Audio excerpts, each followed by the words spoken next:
100 years have passed since the tyrant Dong Zhuo burned the capital of Luoyang to the ground, igniting the events of the Three Kingdoms period. Long after the fires of Redcliffe, the master strategist Sima Yi usurps the Cao family's fragile grip on China's throne, paving the way for his grandson Sima Yan to form the Jin dynasty. The year is now 291 CE, and after a quarter of a century in control, Sima Yan has passed away, leaving the Sima family in an intense power struggle. With the emperor's heir unfit to rule, figures of power wax and wane, and a power vacuum stands to be filled by 8 ambitious princes, all descendants of the legendary Sima Yi. 8 Princes is a brand new chapter pack for Total War Three Kingdoms, set 100 years after the Han was disassembled, bringing an entirely new starting situation to your campaigns in ancient China. With 8 new playable factions, this DLC will introduce some very different playstyles to those looking for a new challenge. Not to mention new technologies, a whole host of new units being added to the 8 Princes campaign, and these 4 being added to the main campaign as well, including the terrifying heavy cataphracts. These heavily armoured horses can break lines with the sheer weight of their charges, a 4-legged iron wrecking ball. In 8 Princes, players will be tasked with navigating the complex political web of the Jin dynasty's downfall. By raising their prestige, they'll either be able to declare themselves emperor or take charge as regent, and once the other major powers on the map have been completely decimated, claim ultimate victory. In this gameplay preview, I'm going to be showing you a few of the interesting new playstyles on offer in Total War Three Kingdoms 8 Princes. Sima Zhong rules with an iron fist and ensures complete authority over his holdings by maintaining a centralized government. By keeping a large amount of control, Sima Zhong's unique faction resource, players will be able to increase noble support and reduce the effects of corruption across their faction. Whenever a battle is lost, or one of your court nobles is assigned a ministerial position, your control starts to diminish. To regain it, players will have to strip their ministers of their titles or show their dominance by besting enemy armies in battle. This will certainly be helped by the entirety of Sima Zhong's retinue being imbued with terror. Another tool in Sima Zhong's arsenal is his unique assignment, only available to the leader, advisor, and heir of your faction. By micromanaging a certain commandery, your characters bring a massive increase to profits and reduce corruption. But with a cost to your control, you must weigh up the benefits, especially when your faction leader spends time away from the battlefield in exchange.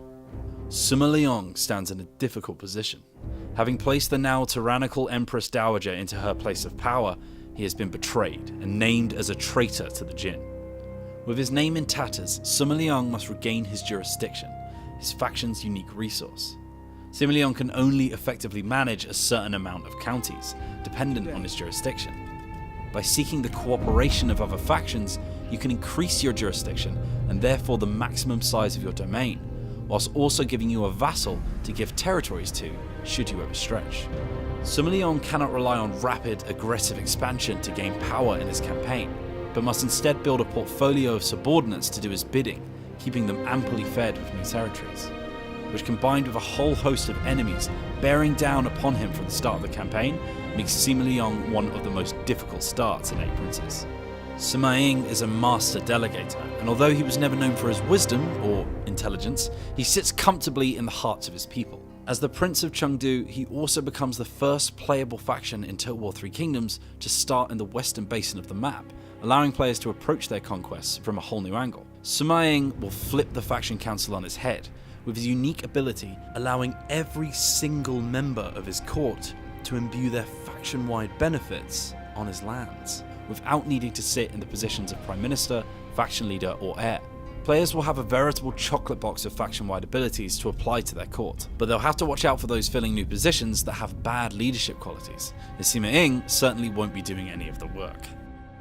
Sima Lun earned his title of the Usurper Prince when he historically deposed the Emperor and claimed the capital as his own.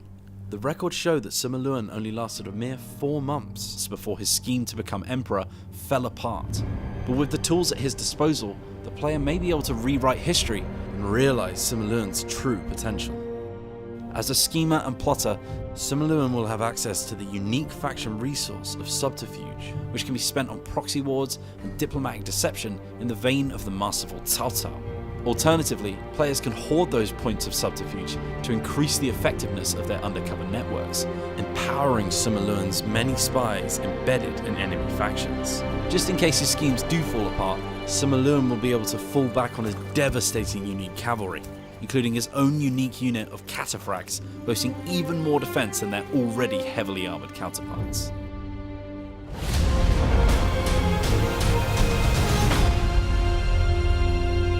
Total War 3 Kingdoms 8 Princes is available to pre-purchase now for 10% off until it releases on the 8th of August. So make sure you grab it quickly, and thank you very much for watching this gameplay preview.